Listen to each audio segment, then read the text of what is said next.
I am all for the freedom of speech, and I want to limit free expression as little as possible. But there is not a single good reason for political ad campaigns to be legal. Keep this off my television.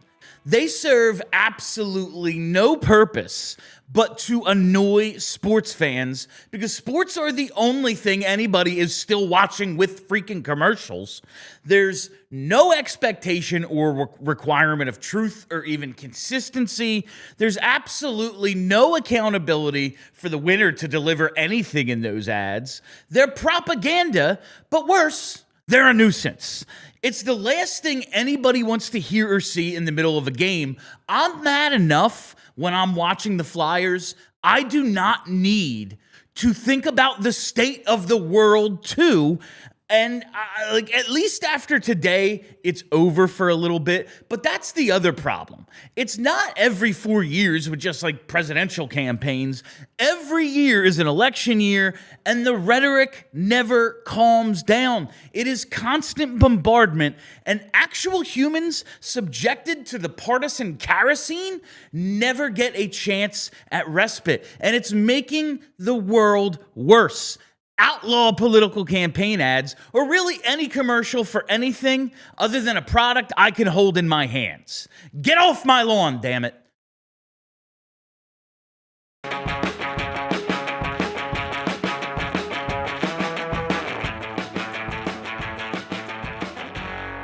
Hey, everybody, how you doing? Well, that's good. Welcome to Philadelphia, presented by our friends at Bet Parks. My name is Bill Matz. I'm your director of fun and games for the afternoon. Joining me live in the Xfinity Lounge, it is my producer, Tyler Zulli. What's up, Tyler? Hell yeah, man. Get the political campaign stuff out of here, because here's the thing. Here's my thing. Whoever you vote for, right? Your prerogative. I'm not going to tell you what to do and what not to do. I have my beliefs. I'm sure you have yours. I don't think any of these ads are changing people's opinions. No! I knew who I was voting for weeks ago. I knew who you probably knew who you were voting for weeks ago. It's the same in most elections. Here's the thing. You should make them like an optionality, right? Like, yes. Do you want to opt into political ads? I'll even pay to not have them. Honestly, that would be if like terrestrial television wanted to stay on the air, and I know that's why they have to air the ads, because like it's the only thing that they get money for. But like they would make more by allowing me to opt out. Straight up, they absolutely would, because I would be willing to like double my television bill. I mean, hell, I'm paying for stuff now that they're like, yeah, you can't have it. So why not just allow me? Like, we'll get into that maybe a little later. And here's the thing, too. I made the mistake about a decade ago of not voting, and it really made me mad at myself. And since that time, I have voted in every opportunity that I've gotten, whether it's local, it's state, it's presidential. I voted in every single one because I think it's part of my due diligence and my duty as an American citizen, right? You're already getting me to vote. I know who I'm voting for. Please stop. Please, and it's like, it's what I say like about people who want to argue politics online. You know what I've never seen? A person go, you know what? You're right. I'm going to rethink that. Like, it's really just a way to bombard you with BS and like spend money. Like, that's really all. It just drives me absolutely insane. All right. With that, let's hit some headlines. All right. Today is NFL Trade Deadline Day. We're about 3.5 hours out. I still want Myles Garrett, and I think because the Colts just pulled off the headline deal of the deadline by going out and spending 2 firsts and a receiver they drafted in the second round a year ago on Sauce Gardner, that might just be the fuel Howie needs to not get shown up. He absolutely doesn't want to be the guy who doesn't make the biggest deal at the deadline We know that. He wants to be the main event of the thing. Here we go. Now that Sauce Gardner has been sent to the Colts, you're back on the clock, Howie. I don't care if you've already got me 2 DBs and an edge rusher. Get me Myles Garrett, too. I am absolutely willing to meet the price of 3 firsts. And honestly, if Sauce is going for 2, why not? Why not spend 3 on a legitimately great edge rusher? I'm all for it. I know everyone's like, oh, yeah, but in like 2027, you're going to get him for like 1 and some other stuff. I don't want to wait till 2027. I want to be working on our 3-peat by then, right? That would be 4 in a row, which might be asking for a little much. I'm just focused on the repeat right now. You're getting greedy already. Listen, don't I get to be greedy in one sport? Honestly, as we're going to talk Phillies, we're going to talk Flyers later. Don't I get to be greedy in the one thing that we do well in this city? Trade deadline 4 p.m. today. Make sure you tune into all of our Eagles coverage right here on the PHLY Sports YouTube page. All sorts of good stuff happening today as we work towards that 4 p.m. deadline. But I'm still living in my Myles Garrett fantasy world until it's about 4:15 and they tell me no, it's not happening. Yeah, I don't think it's going to happen. I was pretty convinced it wasn't going to happen prior to them acquiring Jalen Phillips. I really don't think it's going to happen now. For your sake, Bill, I hope it does. I mean, for all of our sake, because the guy's a hell of it might be the best defensive player in the NFL. He's amazing. But I think in terms of keeping your optimism alive, I hope that it does happen. I saw the Sauce trade, and my only thought was like, well, Howie can't just sit back now. What are you going to get shown up, not make the biggest deal at the deadline? Come on. And I realized like it's not about headlines; it's about quality and getting the value. But come on, I remember living in a world where the Eagles would do stuff simply because the Phillies did stuff the day before. I'm not asking for that. I'm not asking to do things out of spite. I'm just saying go get a great player because another team just went and got a great. If you lose the Super Bowl to Shane Steichen, that's on you. That's all I'm saying. You let that guy leave, and now you're going to let him show you up at the deadline. I don't know, man. I don't know. All right, some more good news for the Flyers. Tyson Foerster's foot isn't broken. They had to wait for the swelling to go down so they could get like MRIs, X-rays, or whatever. He actually injured his foot. He got hit with a shot early in the first period in Saturday's game. Did Flyers winger Tyson Foerster, and he ended up playing 18 minutes of that game. He got 24 shifts. 18 of them came after he injured his foot, after he blocked the shot. And how was he able to keep going in that game? He simply refused to take off his skate at intermission. Because here's the thing. Ice skate's very tight. If your foot is in it and injured in some way, a bruise, break, sprain, whatever, it's going to not swell up because it can't. But the second you take that boot off, it's going to explode.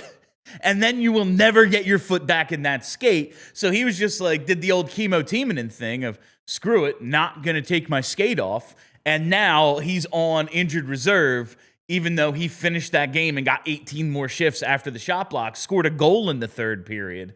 But he's going to be out a while. But at least it's not like 4 to 6 weeks with a broken foot or something like that, fracture in his ankle. It's going to be significantly less time than it could have been.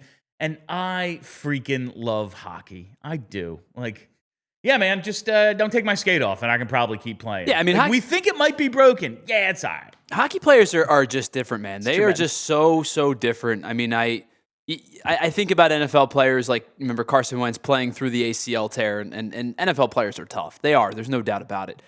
But my goodness, man, NHL players are just different. It's just a different, and like the next headline we're going to get to, like the commies coach just says, my bad. Dan Quinn about the injury that Jaden Daniels suffered that may have ended his season, the dislocated elbow. They're down, I think, 38-7 at the time. And with like 7 minutes to go, they're down 31, and his star quarterback is still in there. Dan Quinn says, I just missed it. That is 100% on me. What do you mean you missed it? You miss the score. You miss the situation. You miss that he's been injured twice already this year, and he's your whole franchise. Like, yes, I am going to praise a hockey player for doing this, but football is also a different sport. And, like, if you don't have a franchise quarterback, you don't really have a chance. He is why they were dubbed the next big thing last year. And it's 38-7. And you're like, yeah, just go ahead and, like, go get hurt, I guess. I just... It boggles the mind that would be allowed to happen, but he said my bad, so I guess all is well. All is well in Washington. And the Foerster thing's a little bit different because you're talking about a 2-1 game, and it wasn't a good hocky game. No, but it was terrible hockey. Close 2-1 game versus a 4.5, 5-score game in the NFL. Kind of one of those situations where you are waving the white flag. Like Marcus Mariota should have been in the game at that point. There's no question about it. I am surprised that he was still in the game. And then you end up with the pretty devastating elbow, and it was gruesome. It was not gruesome. Pretty. No. It's like just two different sports and two different situations. Short season, long season, the future of the franchise. Why subject him to that? And that organization, more than any other, perhaps, should be just a little more on top of stuff. I realize the owner has changed. It's 9 coaches ago or whatever for them.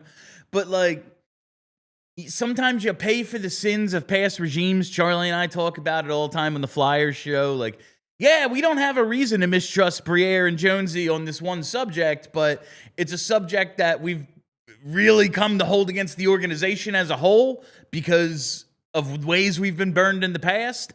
I don't know, after RG3, maybe just pay a tad more attention to how you are treating your franchise quarterback, but that's just me. All right, on the other side, we're going to talk about some Phillies awards. We are going to talk about why I have this big green wrap on my finger and a few other things. But first, I got to tell you about our presenting sponsor.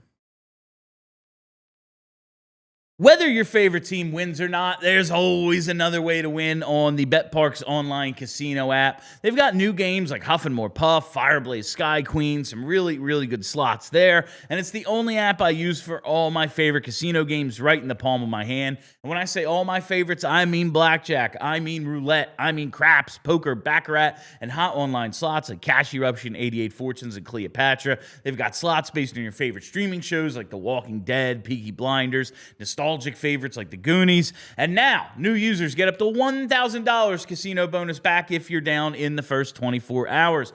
All you got to do is go to betparx.com, download the app right now, and enjoy all the action and excitement from the casino at your fingertips. You must be 21 and in PA, Jersey, Maryland, or Michigan for BetParx. You love to play. You play to win. You bet. BetParx. Gambling problem? Call 1-800-GAMBLER. All right, just because there's no football today doesn't mean we're not very close or we're not that far away from it. Thursday night football. But until that time, you've got midweek hockey. You've got midweek basketball. Midweek college hoops is back as well. We've got a lot of college hoops coming up in the next couple of weeks. But if you call yourself a sports fan, you have to get Xfinity. Whether you are thinking about all of the sports that are coming up or the big games later down the road, if you are a sports fan, you have to get Xfinity because it's the ultimate sports destination where you find all the best games and your favorite teams all in one place, and the way that you watch becomes next level. It's that perfect fan flex where you get all of the action right there in your living room. You don't have to leave. You don't have to worry about waiting in line at concessions or at the bathroom or getting parking. It's right there in your living room, and with Xfinity's best picture and sound enhanced with 4K, it is so clear that you feel like you're at the ballpark, the arena, the stadium, whatever it might be. And sometimes you can have 4 games going at once, because why not? So next game day, make sure the big fan in your life isn't a big fail. Learn more at Xfinity.com. Xfinity, imagine that.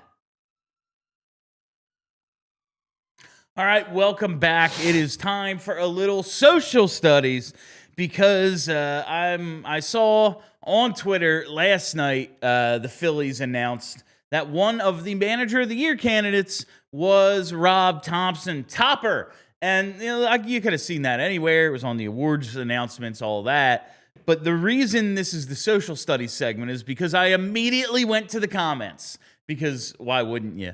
And there's so many people in there who are like, but all the analysts in town will tell you he should be fired. Are we pretending that this award means anything at all? Because if we are, I want to take a little look at the recent winners of this award, and let's see how many are still in the positions that they won best at their job in. You look at 2024, Pat Murray. Okay, all right. Skip Schumacher. Nope. He's not with the Marlins anymore. Nope, he's in Texas. Buck Showalter. Yep. Nope. I think he's in media. Yeah, he's nowhere to be found. Gabe Kapler is the GM of the Marlins. Failing upwards. Yeah, and Don Mattingly. Look, I love 2 times inside of 4 seasons, the Marlins won Manager of the Year. Neither of those guys managing the team that they were managing. Now, first of all, you just need 3 finalists. So, yeah, let's take the team with 96 wins. It's just like, we're watching baseball. We're all watching the same sport, right? It is a sport of haves and have-nots. The Philadelphia Phillies are a team of haves. They have one of the highest payrolls in baseball. Now, sure, you can look at them. You can look at the Mets and be like, well, they're failures. Yeah, they are failures, and that's why we always go LOL Mets. If that's the bar, like, what are we doing here? And it's not as if I haven't been a Topper supporter in the past. I just think they needed to change something after the failures of the last 3 postseasons, and they're choosing not to do that. We're probably putting the gang completely back together. Okay, sure. Let's see how that works. But I look at these awards, Tyler, and I'm like, are we really pretending this means anything? Like, we do this, the Jack Adams Award in the NHL, same thing. It's every time a coach leaves, it's like, oh yeah, and now, 7 of the last 10 Jack Adams winners are not with the team they won it with. Like, it's probably 9 or maybe all 10 aren't there. Like, yeah, these things don't mean anything. No, and I think we talked about this before the show. Like, I think Manager of the Year, Coach of the Year, they're all done on a bell curve because you get to a point where like your team is so good that you're expected to win. Like Dave Roberts, for example, probably with this Dodgers team will never win Manager of the Year again. They'd have to win 125 Right, games. they would have to break the record, like the MLB record, to be in that conversation. When I think about Manager of the Year, I think about teams that maybe weren't expected to be good that were good. And so for this year, the American League, to me, is an obvious choice. John Schneider should win it. The Blue Jays won 77 games last year. They were expected to be about a 500 team. Not only did they win the most games in the American League, they went to a Game 7 of the World Series. There was talk about blowing that core up. Like, it's a great group, right? Vladdy, Bo Bichette, it's a good team. But, like, there was talk about blowing that thing up because it wasn't working. And instead, they doubled down and give Vladdy the big deal. Bichette becomes a free agent this year. But, like, John Schneider should be the Manager of the Year in the American League. If the Blue Jays are good again next year, probably not going to be in the conversation. Right? So, like, it's always a bell curve thing. So, like, but you do have to have 3 finalists. And, Rob Thomson's teams have been good way more than they've been bad. I think Rob Thomson's been good way more than he's been bad. I know that the postseason is what looms on everybody's mind. I know that the Phillies have a $300+ million payroll. I think he's deserving of being a finalist, but there's no way he's going to win this. Like, I think Pat Murphy's going to win again. And like, it does seem pretty difficult to win it back-to-back years, but like, yeah, I just don't see the Brewers being what they are, just makeup-wise. That is a team where you go, well, if like the sum of the parts is greater, whatever the phrase is, you do kind of got to go to coaching and go, okay, yeah, sure, Manager of the Year, that makes sense. Like, I'm willing to accept that because there's not like a great explanation for why they were as good as they were, So I'm very much willing to accept that. I just like, if this is your defense, like, if you don't think Topper should be back, he's a Manager of the Year final. Like, who cares? Clearly, no one else who's won it recently, their ownership cared. Like, it's clearly nonsense. And I think who the Manager of the Year. Also, the manager means nothing. Honestly, I am just willing to say, I bet you if you put Bryce Harper in charge of every decision, the team would win no more or fewer games.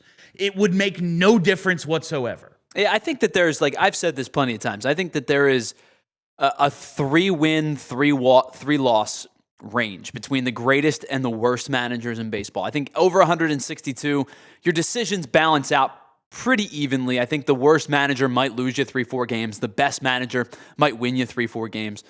But over 162 games, like, that might be the difference for a team in the balance. But for a lot of those teams, it takes you from 77 to 81 wins. with a great manager, Congratulations. or 96 to 92 wins, you still win your division. Like, the Yankees win in spite of Aaron Boone. He's a bad manager, but they're so talented that they win. I don't think the Phillies win or lose because of Rob Thomson. I think Rob Thomson makes some good decisions. I think he makes some bad decisions, and he's pretty baseline neutral, maybe a little bit above, over 162 games. I think they hated Joe Girardi, so like he was an upgrade from there, especially in that season, because the vibes were just so putrid, and this is obviously a vibes-based team. Like, that was important, moving on from Joe Girardi. And again, if they had made the Philly fanatic the manager, like, it would have just been like, yeah, and we're going to the World Series because we hated Joe Girardi that much. But beyond that, like, I just don't think it matters. All right, on the other side, we're going to talk Matt's Hates Mornings and some other stuff. But first, I got to tell you about Elkins Chevy. Listen up, sports fans. You know who's playing championship-level car deals every single day? It's Elkins Chevrolet, right off Route 73 South in Marlton. It's a three-man team of Jason, Adam, and Josh. They're brothers who are in the store every single day, calling the plays and delivering wins for their customers. There's never any fumbles, no missed shots, no drama, just a hometown squad with a deep bench of Chevys and prices that'll make you cheer. They call it honking good service, and trust me, it's a slam dunk. So if you're scouting for a new Chevy or a pre-owned MVP, make your next move to Elkins Chevrolet. Real brothers, real deals, and a whole lot of honking good service. Shop now at elkinchevrolet.com. Together, let's drive. All right, so you probably have your favorite hard tea, right? And you know what it is and whatever it might be. Did you ever turn the can over and see what's on the other side? Did you ever read the label? Sometimes you can't because they hide it from you. They hide what's inside. Crooked Tea, they brag about it. With Crooked Tea, they brew real USDA organic teas for real flavor with zero sugar. There's no fake junk. There's no stuff hiding behind the label with big words and things that we don't know what it means. What you see is what you drink. So next time you're at the store, flip that can over for just a second. If you can't find the ingredients or don't know what they mean, put it back. Grab a Crooked Tea, zero sugar, real tea, fully transparent. You know in Philly, real recognizes real, so why drink fake stuff, right? Crooked Tea is the only thing that is better than a strip sack in the Super Bowl. Visit crookedtea.com to find a store near you. All right, so it's time for a little Matt's Hates Mornings, and I'm making breakfast today, and for some reason, I just decided to open a package of bacon with a knife. It was very, very stupid of me. A knife? I just was like, why not just use scissors or just like take the 2 seconds to peel it apart? But that frustrates me because I can't do it. My thumbs are too big and stupid. There has to be in 2025 a better way to pack and store bacon than the way we do with the thing you got to peel apart and you got to put it in a bag anyway after you open it because there's no way to reseal it. But anyway, I just decided I grab a knife and stupidly I like have my finger on the thing, and instead of just like moving it down, I was like, screw it, and just opened it, and just open up my finger. I'm bleeding everywhere, and my wife Ava is like getting ready to go to work. She's like, we have to go to the emergency room. You need stitches. And I'm like, listen, this looks bad, but this isn't one of the 100 worst cuts I gave myself when I was working in a kitchen with my buddies. My friend Frankie, who was in charge, actually used to get mad at me. He's like, we're spending too much in Band-Aids. You cut yourself every single day. This is out of control. And yeah, I'm just, who gave me a sharp edge? Honestly, I shouldn't, especially before noon. Like, it's this morning. I'm just trying to eat some freaking breakfast and I've seen you consume energy drinks. There's no way you were properly caffeinated for this. I was not. No, that's the thing is I drink one energy drink on my way in and then one about half an hour before the show. And I had not had my proper amount of my 400 milligrams of caffeine that I need in order to do my show every day. Have you ever seen the running joke about guys in general where it's like guys will get seriously hurt and they're like, nah, I'm fine. And then they get a cold and we're like the biggest we're like the biggest babies in the world. Oh, yeah. This is that scenario where like you sliced your finger open, probably should have gone seen a doctor. You're like, I'm good, whatever. It's I've done it so many times. There was a time I was like doing the dishes at Bomb Bomb in Glassboro and thought I had was just drying all the knives and thought I had them all like at the blunt end and just like went to dry them like this. and I had like the serrated bread knife facing the other direction, and it was just like right down my hand. It's like, Frankie, I might die. He's like, I don't know what to tell you, man. I saw you do it and was like, this is the dumbest thing I've ever seen anyone do. And before I could say anything, you'd cut yourself. And it was just the same exact thing today. This is why I hate mornings, because I'm incapable of making good decisions. This was another one today, but I'm here. I would never miss a show for you guys, despite this bright green gauze tape that I have on my hand that we were using. You may or may not have 9.5 fingers now, but you're here. As I didn't, luckily it was like across and not over, because it was a little deep. All right, want to end today with a little "People Are Strange," because I just saw this. I just saw this on Twitter that Tom Brady revealed that his current dog Junie is a clone of his late dog Lua, who died in December 2023. The dogs were cloned by Colossal Biosciences, a biotech company that Brady is an investor in, using blood collected prior to Lua's death. Now, first of all, just go adopt a new dog, because that's not the same dog. That dog doesn't remember you. It's also, haven't we seen Pet Sematary? Don't we know where this is going? Come on, you're going to get mauled in the night. But the story here is not that he cloned his dog, even though that's ridiculous. It's that Tom Brady is clearly not the same human being he was in 2002. These are not the same person. This is not the guy who won at least the first 3 Super Bowls. Let's go through a little slideshow of Tom Brady through the years. This is Tom Brady at the Combine. He was drafted in 2000, I believe. So this is like the spring of 2000 at the Combine. This is the famous photo of him. We all know. This is him. This is the first Super Bowl in 2002 after the 01 season. The man is losing his hair 25 years ago. 23 years ago, this is. Obvious. Okay, that's probably the same guy. Those look similar. Long hair Tom Brady. This is, I think, from 07. It was a weird look, but it's the same human. You can see it. It's still there. Tom Brady today.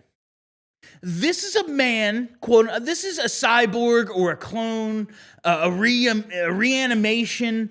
This is not a human being. It is certainly not the same human being that won those first 3 Super Bowls. I don't know about the guy in the middle or who won the ones at the end or went to Tampa. I think the one in Tampa is this one. Or maybe there's many. Maybe there are more than one of these Tom Brady cyborgs. But this is human skin on top of something else, some sort of exoskeleton, a Terminator situation perhaps, but James Cameron's special effects in the 90s looked better than whatever the hell that is. This is not the same person, Tyler. This is like, listen, money goes a long way. It certainly does. I totally get it. But like, there is something to aging gracefully, or at least allowing your body to do what your body's supposed to do. Now, I'm not saying don't take care of yourself. You should take care of yourself. But like, this is a totally different, like, this is like reptilian. It's so freaking odd to me. It had to be the People Are Strange segment today, because I'm just reading like, oh, he cloned his dog. Isn't that weird? I'm like, how is that the topic? How isn't the topic that he's clearly a clone? Like, this is not the same guy. It's very obvious if you just freaking look at him. And it's like, yeah, but he cloned his dog. Like, that is the least of our concerns right now. There's a cyborg walking amongst us. I just found that a little bit strange, and it was something I had to talk about today. All right, we need to get into, in our closing minute or two here, whatever the hell is going on with ESPN and YouTube TV and all this, because it is the most frustrating thing in the world for many sports fans over the years who have gone different routes. My problem is that if you have that old ESPN bundle with Hulu and ESPN Plus and Disney, you're still not getting Monday Night Football. And that is freaking asinine. You need to get the ESPN Plus bundle, not enough. You need ESPN Unlimited, or as I'm calling it, ESPN Extreme. You just need to upgrade it. This is, it seemed like such a good idea at first to have these different services and a little more a la carte. It sucks. The old way was better. It's simple, plain and simple. The old way was better. We're going to get back to a point where we full circle come back to cable. 100%. Because in theory, the streaming services were great. Cut the cord, get what you want, don't get what you don't want, don't pay for fluff and things like that. But it's become so hyper focused at this point that you need everything anyway. I have all these different services, and I can't watch Monday Night Football last night. It's ridiculous, and they will get this solved, or there will be some sort of I don't know. But they have a week. They have a week to figure this out before Philadelphia loses its mind. A lot can happen in this world where people just kind of let it go by. If there's an Eagles game that Eagles fans can't watch, everyone's going to have a big problem on their hands. They have 6 days to get this sorted, or the city of Philadelphia can't be held accountable for its actions, quite honestly. All right, that is all the time we have for you on Philadelphia today. Thank you all for listening. Thank you for hanging out. Make sure you check out all of our Eagles stuff live right now and throughout the day as the trade deadline unfolds. My name is Bill Matz. Thank you to Tyler Zulli. Follow us here on YouTube. Follow me at Philadelphia PHLY. Be excellent to each other. We all silly like the mayor.